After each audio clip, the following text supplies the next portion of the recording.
In third grade, I remember having to leave the classroom because I couldn't stop crying. And I think that's when I began to think about suicide. And by 7th and 8th grade, I couldn't get through the school day without leaving the classroom and having a panic attack. And I would just leave.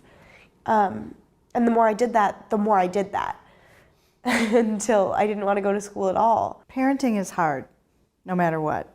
Of all the things I've done in my life, parenting is the hardest. You can't control what goes on with your child. You can't control how they feel, what they experience. I felt sad all the time, like similar to grief. I felt like I was grieving. And I guess in a way I wasn't having a childhood. I wouldn't get out of bed.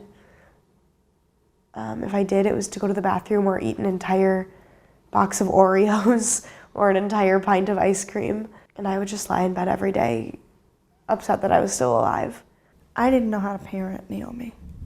I didn't know if I should be smothering her with love and setting no limits just to let her know that we cared about her, or if we should be telling her to buck up and use tough love.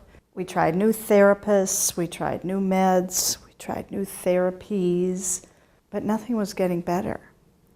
I mean, there'd be a sense of hope, but then it would fade. Finally, somebody said, have you considered residential treatment? And when we walked on the campus, I thought, oh, there's hope. And for the first time, I felt like she can get some treatment. She can get some help.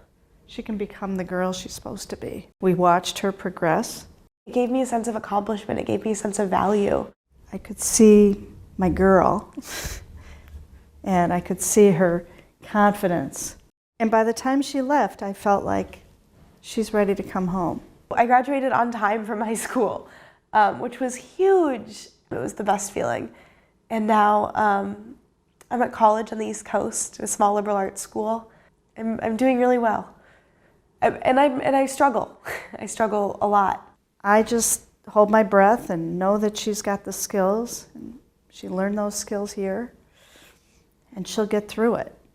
It's a lifelong experience. It's a lifelong journey to feel good. And some days you'll feel worse than others, but it's the same with anybody. I think the biggest thing for me is when I'm not doing well, I don't feel hopeless anymore. I know that I'm strong enough to get through whatever life's throwing at me. Hope, I think, is the biggest sign that you've made it through the worst of it.